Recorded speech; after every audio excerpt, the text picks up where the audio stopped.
Apex magazine as we revive the drive. This year, our goal is to raise $10,000 in subscriptions and donations by April 17th so that we can increase our author, artist, editor, and podcast producer pay. Help unlock original fiction by Tade Thompson, Delilah Dawson, Sherry Priest, and Jacqueline Carey as we approach our goal. Grab limited edition art prints of our amazing cover art, signed books by John Scalzi, critiques from well-known editors and agents, and even receive a lovingly personalized postcard from managing editor Leslie Connor. Revive the drive today at www.apex-magazine.com.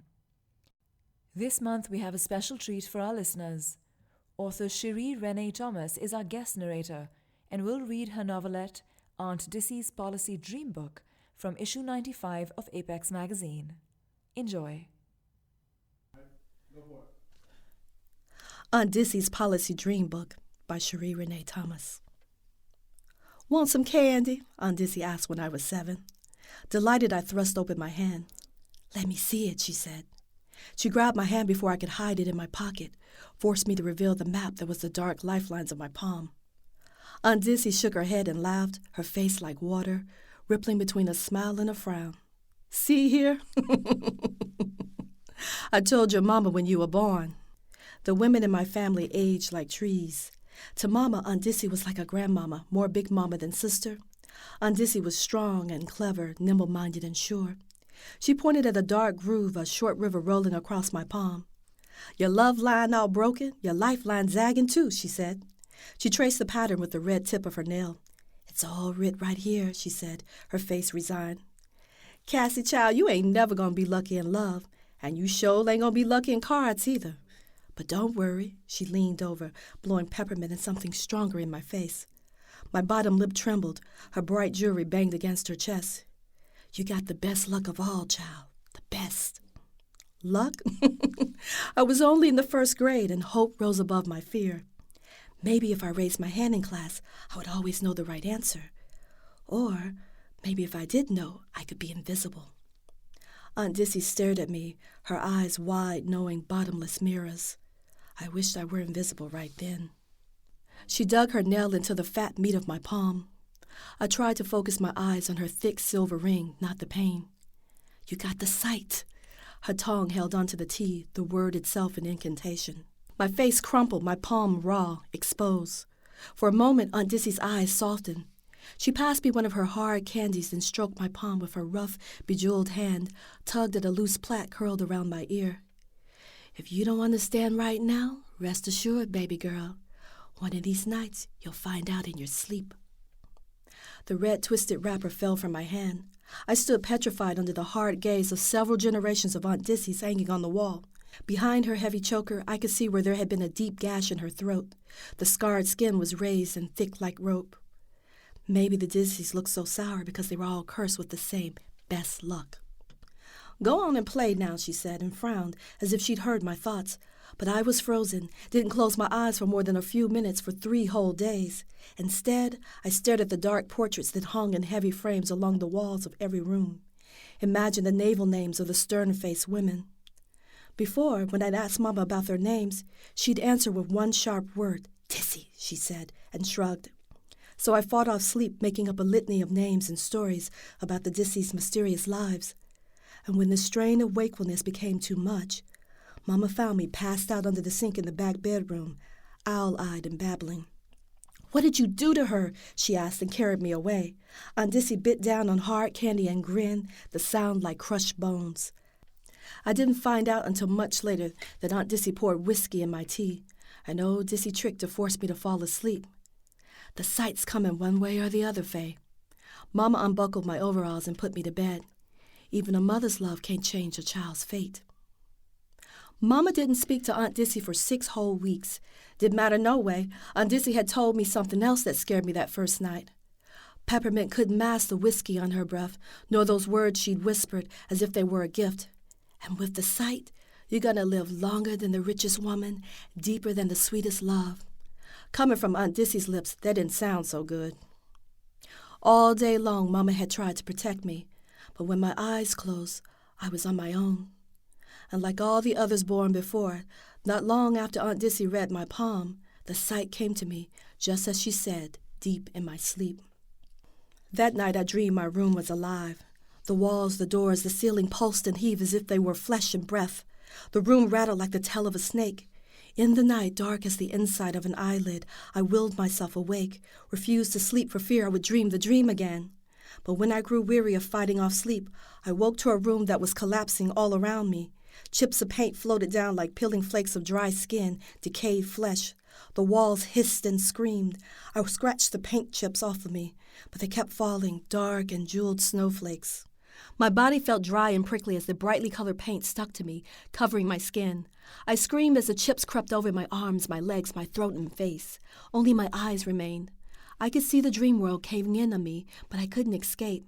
Something or someone was holding me, holding my breath. It forced my mouth open, forcing me to swallow.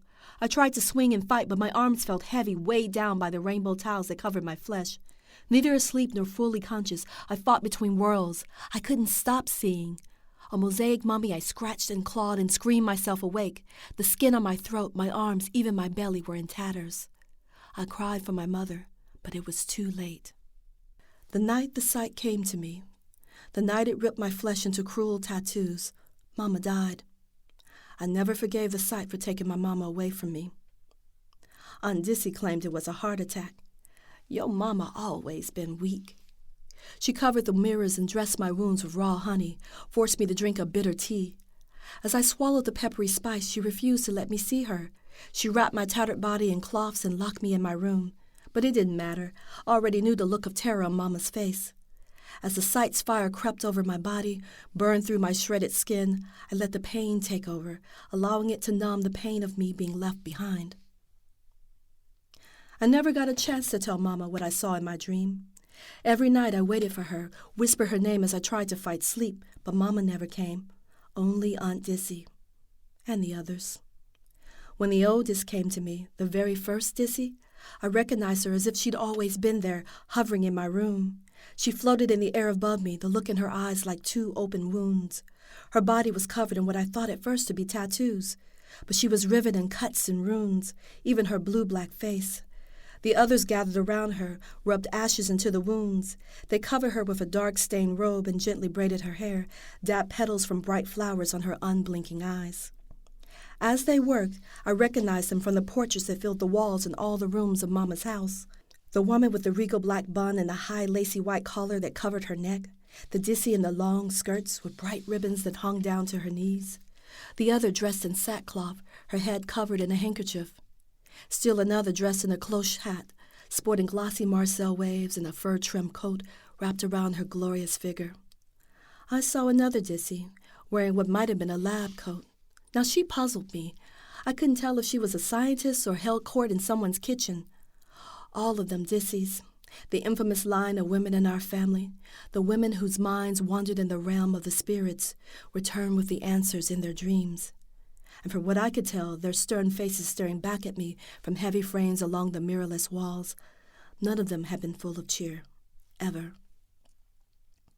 So many Dissys, and still others came from times I could not recognize.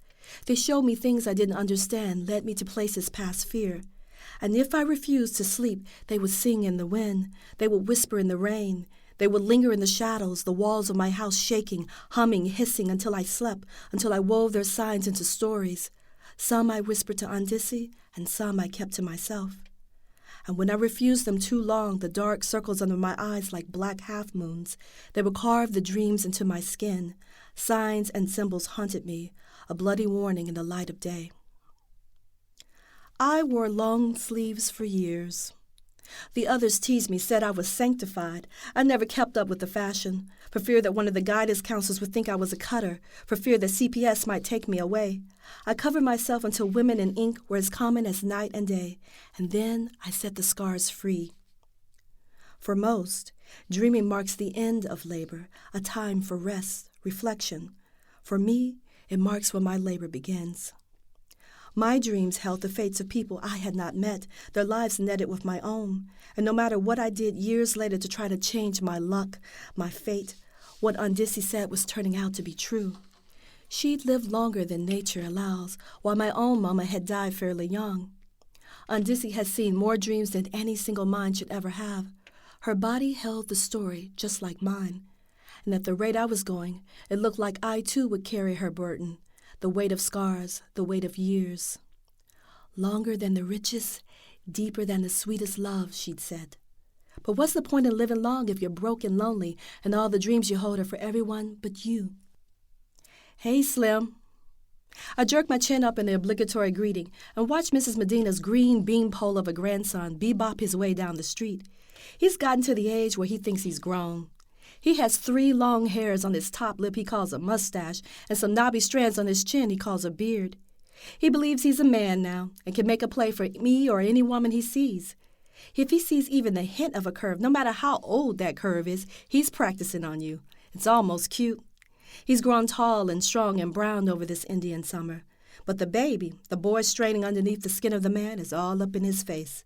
I hear Catherine's little knock-kneed girls giggle as he struts by. His long arm waves as he gives them his back. Still wearing pigtails and bright bubbles, they are too young to be kikiing in the man-boy's face. But it's summertime, such as it is. The ice cream man hasn't crawled by yet, and young hearts are for flirting, for loving, if nothing else, or so I'm told. I stand in the shade of the fire escape, breathe in the scent of spices and my struggle herbs as the man-boy disappears around a corner down the brownstone street. Aunt Dissy had the gift of green. Me? It's a different story. My rosemary looks dry, the peppermint and basil wilted, and the yarrow won't bloom. With my back to the kitchen, I can feel the spirits pulling the huge sky over me. The air feels heavy, humid, the weight of rain. Sheltered from the wind, my skin feels like ripe fruit about to burst. I haven't slept for nearly 2 days. A dry spell. Haven't had dream the first. Aunt Dissy's book sits on the kitchen table, atop its golden stand, its pages closed, judging me. A lone black sock from the rough and tumblers upstairs just barely misses my head. That couple is always fighting. Everyone on the block already knows how that dream ends. I watch the sock sail down to the dirty street below, like a fuzzy feather, a sign or a warning. It falls in slow motion, a sign surely, but I don't know what it means. It's too early in the day and I can't tell which. The inside of my head itches. My eyes probably look like tea bags, and I'm afraid to look. In my mind, I am 2,000 miles away. My sight is shaded up from the hot sun. Like a rainbow-tailed serpent, it won't budge until it's cooler. I close my eyes. Right now, I don't want to see anything, don't want to hear, don't even want to feel. But I know he's standing outside the door before the bell rings. Come on and sit down, I tell him and wave at the piano stool set up before my table. He sits as if the weight of his burdens has just sat down on the stool with him. His face and his thin shoulders worn down with worry, the remnants of his dreams lingered in the wrinkles of a loose shirt that is too big for him. The man looks not much older than me, but I'm a Dissy. Got more years than the stories in my skin can tell. I don't offer him a drink or a cool glass of water, don't want him to get too comfortable here.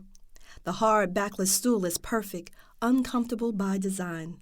When I had that old cushy armchair, fools asked me questions late into the night. The frightened and the lonely, the vengeful and the resigned. My head hurt, my eyes stung, and my mind was weary with their dreams. I couldn't get them out of that seat.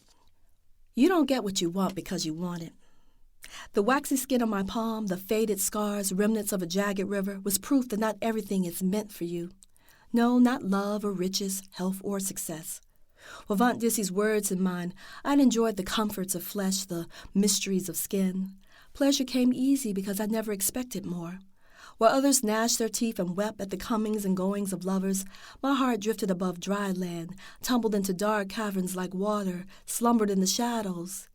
Intimacy gave the vastness of my loneliness a sheltering look. His is the face of a man who might turn on you at any time, as if he was just born, already wary of the world. If I ask a question, will you tell a lie or answer me true? He asks. Depends on the question. He leans on my table. I hate when they do that. Presses his palms into the indigo Adira cloth so hard that I can see the dark lines on his knuckles, the veins running along the top of his hand to his wrist. Do you have the sight or do you just need money? I stare into his black pool eyes, unblinking. 'Cause if it's the latter, I can pay you for your trouble and save us both the time. He's got an accent I can't quite place, something with a river in it, deep and southern. Can he see my discomfort, or am I invisible? What is the right answer, a lie or the truth? He's not the first to sit in my chair, nor the first to ignore the signs, to will the impossible. Trying to change one's fate is a lifelong Sisyphean task, but to change another's is like trying to move a brick wall by hitting it with your fist. In the center of this knotted thought, your desire, is the belief that if you will it, change will be. Rest assured, the people who come to me all have bloody fists. They sit in my chair much like him, with disappointment or hope or both peering from the shadows beneath their eyes, and they expect me to move the walls for them, expect me to make a lie a truth. I watch his hands now cupped in his lap as if they hold a message. The remnants of his dream waft off him like invisible smoke, snaking through the air over to me. I don't want to be bothered, but my utilities are due. Mama may have left me the house, but she left plenty of bills. Utilities and property taxes so high, I had to break down and take on some worrisome tenants, those sock puppets upstairs. Yeah and yeah, I say. Yes to both your questions. He thrusts his 5 folded bills in my open hand. I slip them in my trusted bank, adjust my bra strap, pat my breast. Listen, telling lies is easier than reading, and reading is harder than telling the truth. It had been hard even with Aunt Dissy at my side. She greedily watched me as I slept, combed through every detail of my most mundane dream.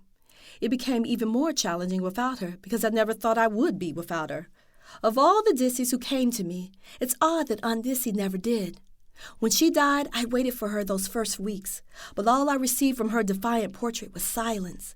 And yet, when she lived, I'd study the ways and means, the art and the craft of reading dreams with her. And make no mistake, it is an art, the delicate task of mixing the truth with half-truths. But she joined Mama in the line of Dissys before she could tell me all her secrets. Before she died, I wondered if she ever would. Her death was a final sign of disapproval, a lack of faith. The signs and symbols of the old policy dream book still remained a mystery to me. Truth be told, mistakes were made. After one mother came, her belly hanging low, her forehead riven with anxiety, that night I dreamed of a large, sumptuous table. Luscious fruits, sweets, and bread were piled high around 2 bright brass candelabras with tall candles. I was so relieved to see the fresh fruit, the loaves of bread, that I didn't notice that while one of the candles was bright, the other flickered in the dark, almost spent. I told the woman that she had nothing to fear. Her son would be healthy, safe. So when she gave birth to twins, one who wailed in her arms and the other who shed no tears but was still warm, I counted her loss as my own. I grieved for all I could see and for all I did not. It was with her, that first mournful young mother, that I learned the power of nuance, the strength in ambiguity. Neither was for charlatans to hide, but for professionals to appreciate. Every square-toed soothsayer and two-boots traveler knew the universal sign for the conception of a boy, but I failed to see that the pair of candles in my dream meant that she would give birth to twins. A novice, I could see all the signs, but I misread the symbols. Instead, I'd spoken to the mother as if her child's fate was assured. A jackleg error is what Aunt Dissy would have said, a rookie rushing toward the finale instead of redreaming and working the scene. Long after that mother buried her child, I wondered if he might have lived or if I could have better prepared her for the loss. But even if I had known and told her that her son would die, she would have hated me still, never to return. Each day I woke with that mother's grief running down my face, but tears wouldn't help me. They never did. I had learned the hard way, the danger in misinterpreting a dream. It was almost as painful as refusing to see a dream at all, and I wanted nothing more than to be rid of Aunt Dissy's burden, my best luck. I tried every drug and remedy I could find, lost myself in the forgetfulness of flesh, hoping something or someone would grant me the release of a dreamless sleep. But still they came, surrounded me. Dreaming awake, the Dissys watched from their gilded portraits, silent on the wall, the dream book waiting, as always, on its stand. A copious record of others' subconscious travels, one Dissy had written in her crowded, sloping pen of the late 19th century, but I couldn't find nothing in Aunt Dissy's book that would offer me relief. With its smell of damp roots and weeds, its Old Testament-like list of names, all handwritten by Dissys reaching back generations, its hand-drawn apocryphal images and inked sacred numbers, the dream book offered the key to others' fates, but for me, it offered no answers at all. For all of its passages, handwritten in collage, Aunt Dissy's dream book remained an enigma full of hidden, unwritten codes I'd struggled to decipher, blank spaces I filled with fear.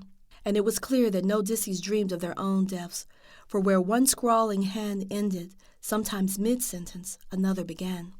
What you see is not writ, he tells me. Not like in the book of life, he says. You can be wrong, can't you? Sometimes it ain't all clear. I lie to him. After he tells me everything about the unseen woman who hunts his dreams and makes him lose sight of his days, the faceless phantom, the hate that sabotages every attempt at love he makes, a lost love perhaps, an old flame, an unforgettable ex. Most people who sat in that chair had more than a sore bottom. They came with stooped shoulders bent from carrying the dead weight of the past, a relationship that would not be resurrected, memories that should be put to rest and forgotten. But this was a different kind of hopeless, one unknown to me. I closed my eyes and rubbed my forehead, a finger at my temple, lying because, despite the smoky tendrils of his dream, I still couldn't see a single thing. The serpent slumbered. Sky released rain. The day was leaving without me, but this man was still here.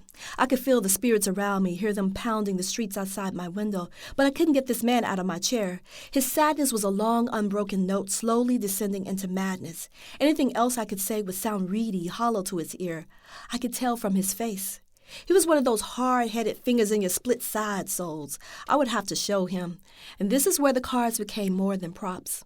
I pull out the pouch. Its worn purple velvet is smooth in my hand. The royal yellow stitching now only reads Crow. "You gonna read tarot?" he asks, incredulous. He glares at the discarded crystals and the bowl of red brick dust, both silent failures atop the lacy table. I've already tried everything. He's not impressed. "Been there, done that," he says. His old genteel Bojangles act discarded, too. Death card comes up every time, don't mean shit. He's right, skeletons and bones, black knights on white horses. Mine is a great dying baobab tree. The tree of life, cut down with a bone axe. A Dissy from the 1920s called the weapon the bone carver. She even sketched the axe, a drawing I used to make my tarot. I stroke the purple velvet pouch, unloosening the yellow cord even as he protests. Death, the 13th trump, a major arcana, represents significant change, transformation, endings, and new beginnings. I shuffle and reshuffle the deck, stall for time, hoping for some kind of inner vision.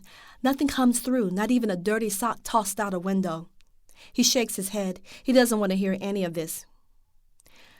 "You gotta close one door to open another," I say. "Whatever. Just tell me what you see." I'm tired. I drop the cards. He's closed to me, and just like Aunt Dissy, distrustful, secretive, she never let me see her dreams. That's the problem. I can't, I say. I can't look him in the eye. I have to sleep with you. His brow shoots up, his sad mouth almost turned to a half smile. "You what?" "No, not like that." The words aren't coming out right. I feel like I'm already sleepwalking in a dream. I mean, I'm going to have to sleep to see. My voice trails off. No sane way to explain this. He studies me coolly. "You're telling me you're trying to go to sleep in the middle of the job?" "Go ahead, then. I'll be here when you wake." Now, that's not what I expected. I study his face again. Now it's my turn to protest, but he stops me, bloody fist still hitting the wall. "I don't know if I can explain it, but Mrs. Bannister," Cassie, Mrs. Bannister was my aunt. "Cassie," he said as if it pained him, "it's really important that I get some closure here." He stares at the back of his hands. "I can't keep living like this. I was engaged and we could have been happy, but I need to know who this other woman is, what she is. I don't care about being with her or not. I just want this not knowing to be over so I can make a decision." Something in his words tug at me. He's ripping up the whole damn script.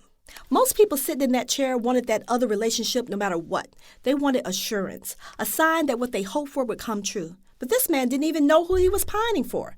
This one just wanted closure. He wanted to sleep at night. Don't we all? He wanted to know when to walk away, or so he claimed. I wasn't yet sure if he was the let-go kind or, like my upstairs tenants, the kind with the stranglehold. He told me how he first encountered her, and some old childhood nightmare of a dream that clearly scarred him for life. Typical guilty conscience mess. But as he spoke, suddenly the silvery threads of his dream circled around his throat, coiled in the air, weaving and unweaving themselves like silk webs, shrinking then growing longer as they covered me, a gossamer cape until my eyes closed. A sea of blue-green sapphires opened up, and I stepped inside to see. In this dream, the ground is chill, wet underfoot, the air laced with sweet perfumes. Honeysuckle and moon musk sting my eyes, sibilant leaves prick my scalp from up above. I walk to an aged willow tree, groaning its complaints to a brook. Aunt Dissy taught me the language of trees. Sometimes they offer you real clues. Most of the time they're just bitching. This one complains about a bruise, a burden too heavy, a man named Judas. Old dirt he needs to get over. I tune out the trees and adjust until my eyes grow accustomed to the darkness. I know the woman is there, but I can't see her face. She's hiding from me, and I'm not in the mood. "Look, lady," I call out, trying to keep up with her. "I'm not trying to get up in your business or nothing. It's just that..." Wait, is this woman running from me? Oh, hell no. As she flees, she's stripping, dropping whole swaths of cloth, brightly colored, glittering in the night. By now, she's probably buck naked, and there's no way I'm following her into those woods. She's going to have to Hansel and Gretel on her own. Night is never quite as dark as you think. There's always some starshine, some moonbeam firefly glow, but not here. Wherever the woman disappeared to is like a black hole floating in the middle of the night. The backs of my eyes are itching, my eyelids and elbows twitching like a needle scratching on a record. I waver in the narrow band of zodiacal light, the faint luminosity of the horizon, the memory of a day that would not come again, the promise of a new one that has yet to begin. Ravens circle my head, a really fucked up sign. I swing at them and moonwalk my way back out of this dream. Like the others, he knows what he wants, but he has no idea what he needs. He's asking me to peer into the darkness, asking me to see past what was to what could be. I tell him there's no harder work than imagining a future. "Hold the deck," I command, eyes still closed. "Time for some theater." He hesitates. "Don't worry," I say, opening my eyes slowly. "They won't hurt you." Bless his heart. He thinks I'm talking about the cards. He grips them, his sad mouth now a defiant frown. I take the cards from him, still warm from his touch, and spread them out in the fan. "Choose 3. He studies the backs of the cards, his eyes narrowing at the design, a raven caught in the thick limbs of the blossoming world tree. As I watch him decide, I wonder if I could love someone with the same unforgiving force that pushed forests from the deep ground. People think because they forget their dreams that they're gone, but they are not. The body holds them the way rich soil holds water. Dreams are hidden somewhere deep in the bones and flesh and skin. The residue of his recurring dream hovered around him like a sweet musk, like sweat. With its scent, I could feel the sight stir inside of me and coiling again from the back of my brain like a waking snake. He watches my face, unaware that I'm still dreaming even as he sneers at me. He tries to look indifferent, but his eyes are now as sad as his mouth. I try to recall the woman's shimmering steps. In the dream, her path is the same, down a road she doesn't want to travel, with branches for legs and twigs for hands. Raven's feathers pour from her mouth. A filthy, starless sky of rain and blackbirds pierce the clouds, dark ribbons of flight.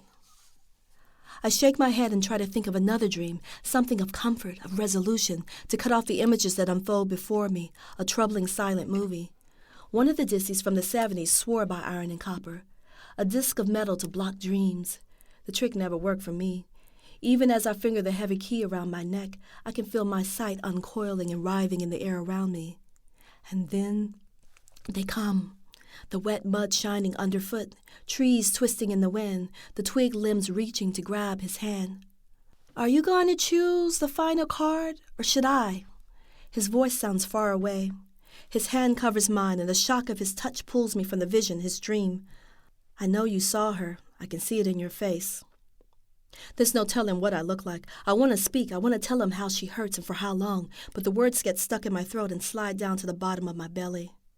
How to tell him that she is lost to him, that the love he seeks is already a dry husk, gone for many seasons. He must have thought he was reaching back into the past, that she would be as he remembered her, whichever spring it was when their future was green. Who is she? I don't want to know. I just know that she doesn't want him.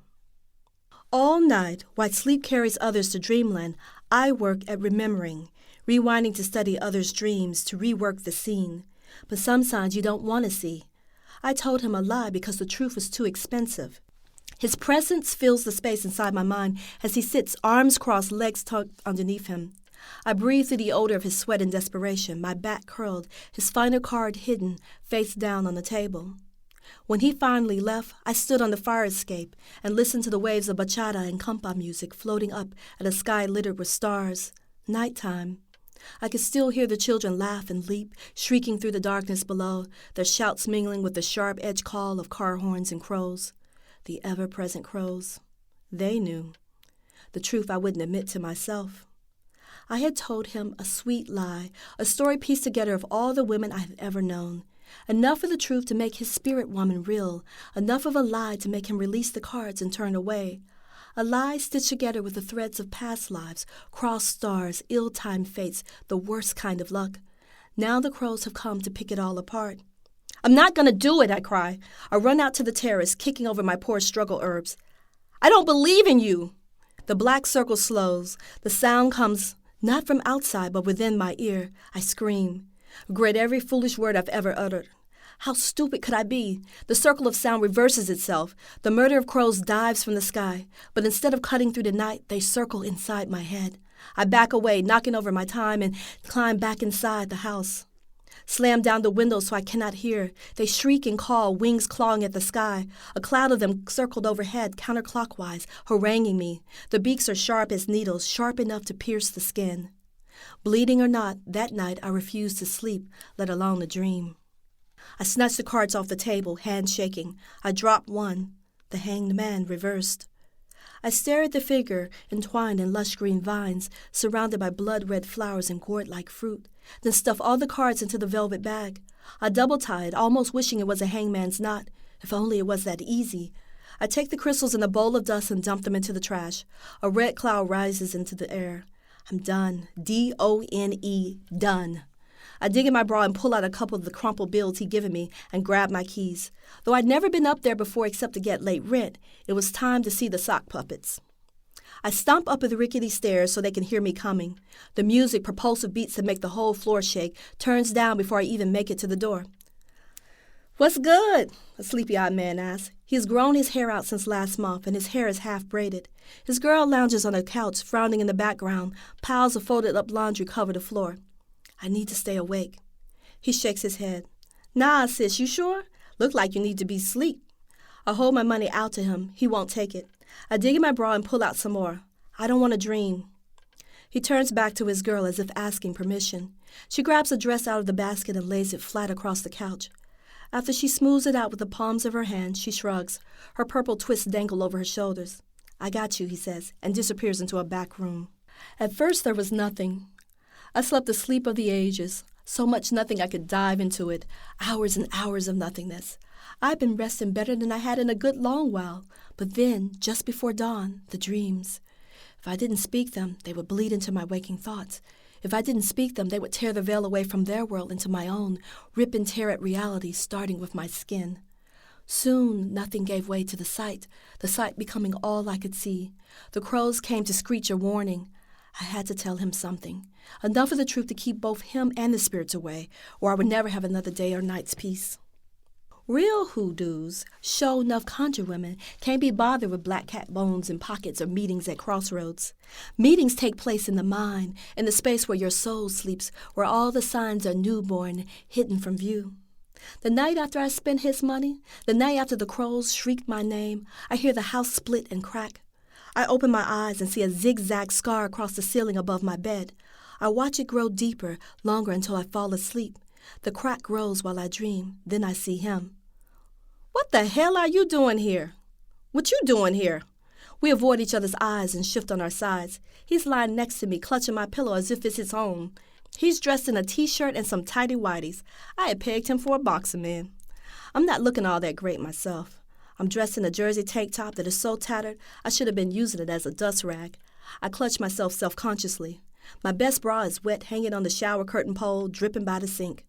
Neither of us admits that we've been keeping our own separate vigils in our sleep. We are so close, almost touching. I assume that this dream is another way for the Dissys to mess with my head, to tease me about latent lust, so I snatch the pillow back from him. "Hold up, that's mine," he says when his head bangs against the headboard. "You're in my dream, my rules." He looks confused. "Last night I saw this crack in my wall and you put your finger in it and it brought you here." Great, jacking up my sleep. I snatch the quilt I sleep under year-round and cover my boobs like a death shroud. "Go on back where you come from." "I don't understand." He repeats syllables that make no sense to me. All I hear are the sounds of paper peeling back, a window snap before it cracks, the shift of plaster on the layers and layers of paint, the break. I'm going back to sleep, he says. I'm waking up. Boy, bye, I say, and turn over. With that, he disappears. A few nights later, we wake to the sound of Mama's house breaking. Before I open my eyes, I know it's him beside me. Of all the people I could dream of waking up to, it's his ass. Not Mama, so I can tell her I'm sorry for not saving her life, for not seeing her dream sooner. Not on Dissy or one of the other Dissys, so I can tell them to kiss my ass. Not an ex-lover I didn't really want to kick out of the bed, but him. Now I've grown accustomed to his scent. Irish Springs and strong minty toothpaste. He's using mouthwash before he goes to bed now. I think I smell the hint of cologne or some kind of dime store aftershave. I'm almost flattered that he started to clean up for me. He doesn't say anything about my ruined skin. My scars were like tree rings, bloody palm prints, maps of all the horrid dreams I've ever had. He doesn't stare at them, but he doesn't look away either. My scars are my shield. They remind me, even with so much death around, that I still live. His eyes wander briefly over the gown I put on. It's the closest thing to a nightgown I own, and calling it lingerie would be a stretch. I've braided my hair neatly and hid the black satin bonnet I usually sleep with. We spend the night plastering the cracks, caulking breaks and holes. We think if we make the repairs in our dreams, we'll wake to fewer holes in our lives. I suspect that neither of us can afford to regularly repair our houses. It sounds like he's almost as broke as I am. This time the breaking sound is louder. We hope the walls will hold themselves. I don't know about him, but I definitely can't afford to move. We clutch our pillows and hold our breath as the sawdust and plaster float down from the ceiling like fairy dust. I'm so tired of this dream. I can barely keep my eyes awake. There's nothing sexy about any of this. My house is dying all around me. It seems like each crack I feel reveals another gaping wound. We're afraid of what the house will do in our sleep, so now we rest in shifts. When I wake after he's softly snoring, the front wall has moved. The door to my bedroom is gone altogether. 3 of the Dissy portraits lay on the floor, face down, silent as corpses. I panic. I feel trapped. But then I feel cool air tickle my scalp. The ceiling opens up and all the stars look in. I'm more surprised at the sight of them than any of the other changes to my room. Suddenly the stars I never see in the city of light and noise and loneliness fill the night sky. I need a witness. I shake him, but he won't wake up. I look for paper and a pen.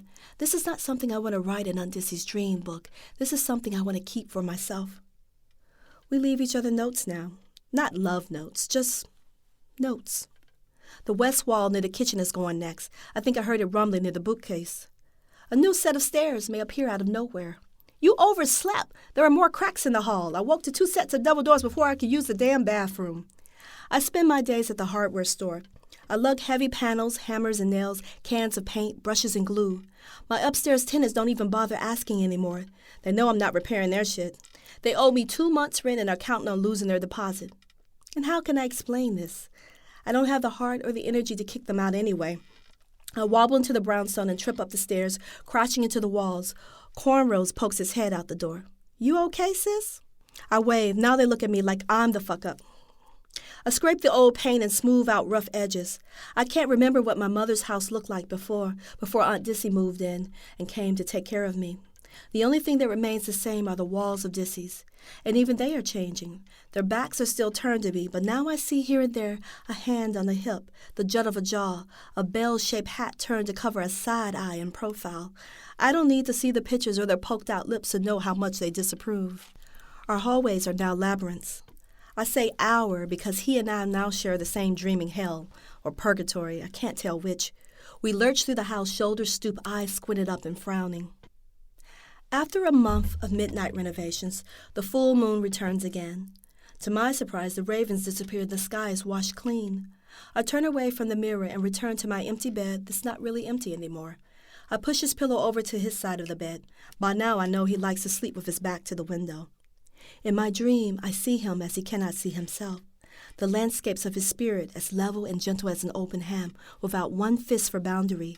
His goals and joys, memories and defeats, they're all mine now. They lay glittering in small pools of green and brown and gray as he sleeps. Continents on a bright unfolding map reaching out, unbroken across the sea. I see myself too now. We're working a scene that is my own. Not buck naked this time, but wearing the shimmering scraps of clothing like rainbow strips of skin. Instead of running, I'm dancing, and all the breadcrumbs lead back to me.